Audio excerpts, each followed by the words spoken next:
สบายดีและสวัสดีเนาะพ่อแม่พี่น้องทั้งฝั่งลาวแล้วก็ฝั่งไทยแล้วก็อยู่ต่างประเทศนะพี่น้องเลยมื้อนี้บ่าวลอยก็ได้พาพี่พาน้องมาจีงัวพี่น้องเลยและสิ และสิพาพี่พาน้องเขาไปเบิ่งใกล้ๆเนาะเพราะมันสิโตใหญ่ชำใดพี่น้องเลยตอนนี้กำลังก่อกองไฟอยู่พี่น้องเลย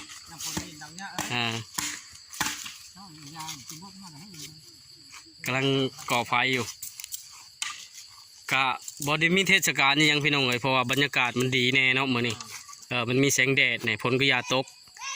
ทั้งผู้ใหญ่ใจดีเขาก็เลยล้มงัวสู่กินพี่น้องมื้อนี้เนาะนี่กำลังก่อกองไฟอยู่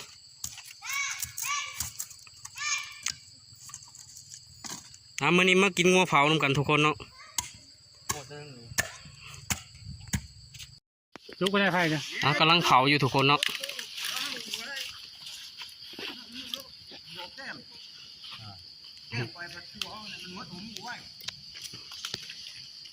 กำลังหาผดหายังมาปูอยู่ได้พี่น้องเลย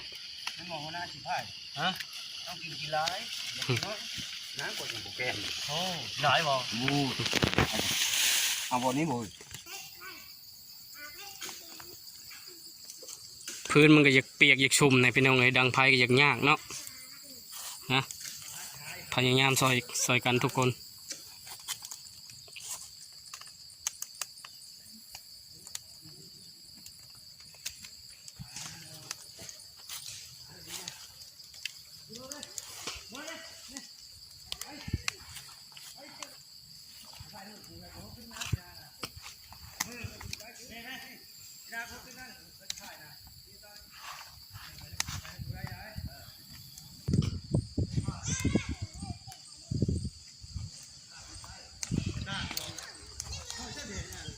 งัวประมาณน้องหนึ่งทุกคนเลยพอดีเนาะพอดีกินตอนนี้กำลังปั่นพูดอยู่พี่น้องเลยเนาะสิ้นงัวเผางามๆทุกคน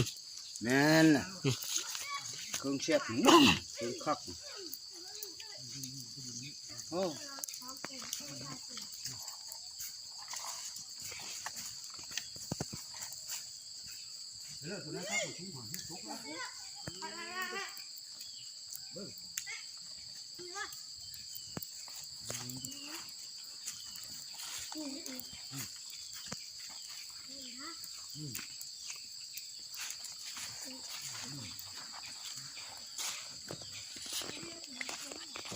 นี่ค่ะใช่เท่านี้นี่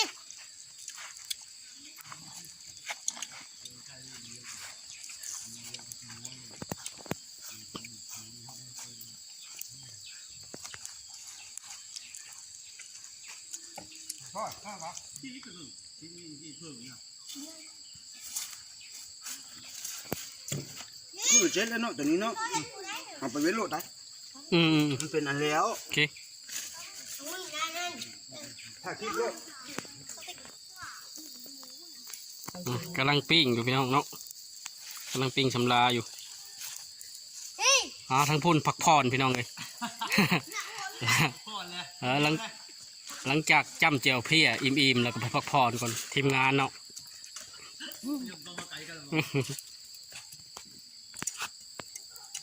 กะเขียมสีเกี่ยวขอดอพี่น้องทั้งเท่าแก่ใหญ่เพิ่นก็เลยล่มงัวเผาเพิ่นว่ากะเขียมสีเกี่ยวเข่านั่นน่ะใช่ตัวบันพูดแล้วเนาะห้อยแล้วจุ่มห้อยจุ่มไว้จะขายอันนั้นน่ะห้อยแล้ว